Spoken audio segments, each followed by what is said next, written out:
होगी, ईएसआई की राशि होगी, वो सारी चीज़ें दिलाएंगे, तभी हम लोग यहाँ से धरना समाप्त करेंगे।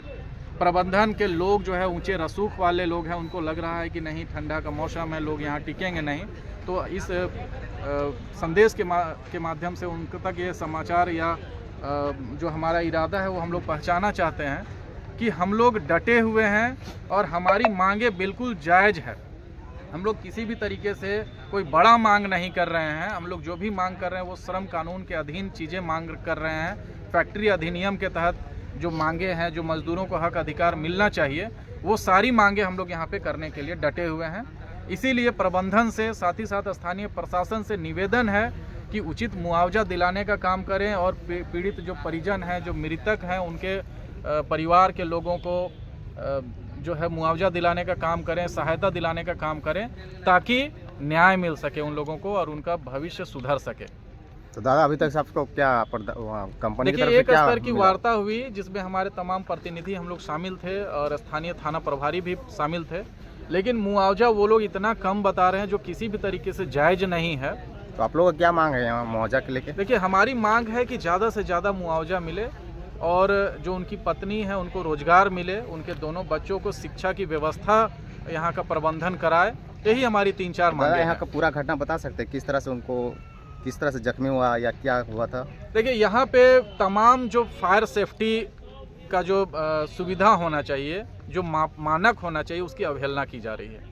किसी तरीके से मजदूरों को ना तो बूट दिया जा रहा है, ना जैकेट दिया जा रहा है, ना हेलमेट दिया जा रहा है, ना ग्लोव्स दिए जा रहे हैं, मास्क नहीं दिए जा रहे हैं, और इनके अभाव में इन लोगों को जबरन मजबूर किया जा रहा है कि यहाँ के भट्ठी में, जहाँ का तापमान यहाँ के मजदूर बताते हैं कि 1500 डिग्री, 1700 से ज़्यादा वहाँ का तापमान है, कि अगर वहाँ पे स्पंज के या लोहे का एक छींटा भी शरीर पे पड़ जाए तो पूरा शरीर को गला सकता है।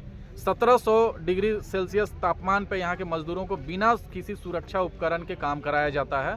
और इससे पहले भी यहाँ पे जलने की, जो जलकर और मजदूरों के मौत की घटना हुई है, ये जो पोदो महतो की मौत हुई, जलने की जो घटना हुई, उसके बाद भी यहाँ के एक मजदूर की कल रात में जलने से उनका पैर बुरी तरीके से जख्मी हो गया है। आप जब उनका जो फोटो है वो देखेंगे, उनका शरीर का वो हिस्सा देखेंगे तो आपका रूह कांप जाएगा, क्योंकि 1700 डिग्री सेल्सियस, आपको मालूम है कि पानी को भाप बनने के लिए 100 डिग्री सेल्सियस काफ़ी होता है, और यहाँ 1700 डिग्री सेल्सियस में मजदूरों को बिना किसी सुरक्षा मापक के, मानक के, उपकरण के काम कराया जा रहा है।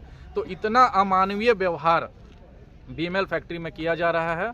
और इनके प्रबंधन के लोगों का बातचीत अगर आप सुनेंगे तो आपको एहसास होगा कि उनमें किसी भी तरीके की मानवीय संवेदना नहीं है। अपने मजदूरों के प्रति किसी तरीके का जो है वो सहयोग की भावना नहीं है, उनके प्रति कोई संवेदना यहाँ के प्रबंधन के लोगों के बीच नहीं। आप लोग कितना दिन तक यहाँ धरना में बैठेंगे? हम लोग जब तक मांग पूरा नहीं होता है तब तक हम लोग यहाँ पे अनिश्चितकालीन धरना देंगे।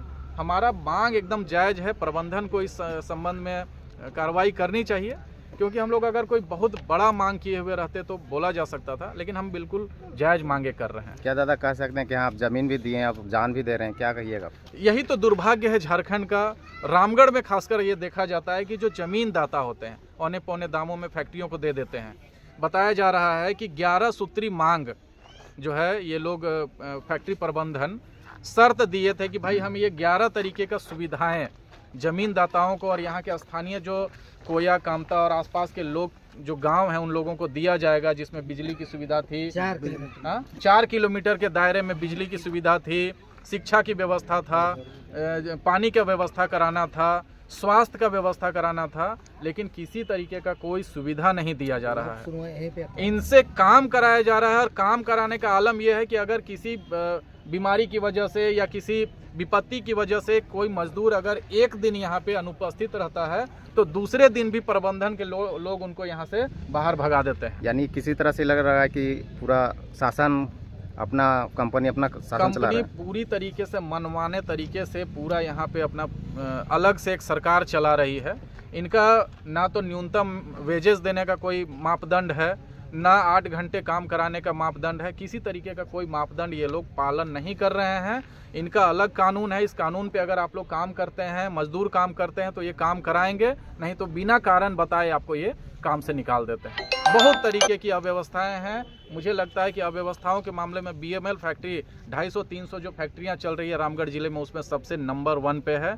इनका जो प्रशासन है, प्रबंधन है, उनका पहुंच बड़े बड़े मंत्रियों और विभागीय अधिकारियों से, जिसके कारण इनका मनोबल बढ़ा हुआ। क्या उन लोग से आप पीछे हट जाएंगे क्या उन लोग? देखिए, हम लोग ना तो कभी पीछे हटे हैं, ना कभी हम लोग पीछे हटेंगे। पीड़ितों के साथ में, शोषितों के साथ में, मृतकों के परिजनों के साथ में हम लोग मरते दम तक खड़े रहे हैं और आगे भी हम लोग खड़े रहेंगे। सेफ्टी इक्विपमेंट नहीं दे रहा है तो यहाँ इंस्पेक्टर कोई नहीं है क्या उसका जांच करने, सुपरवाइजर ऐसा कुछ? आपको बता रहे हैं कि जिस व्यक्ति को यहाँ पे एम्बुलेंस चलाने के लिए रखा गया है, उसको यहाँ पे आसपास में हॉस्पिटल कहाँ है उसका भी उनको जानकारी नहीं है। बताया जा रहा है कि जब ये पोदो महतो बुरी तरीके से जलकर जो है वो तड़प रहे थे, तो एम्बुलेंस ड्राइवर जो है वो इधर उधर चलाकर करीब 1.5 से 2 घंटे जो है उनको रोड पे ही ये लेते जाता रहा, जिसके कारण भी परिजन जब पहुंचे तब जाके उनको देवकमल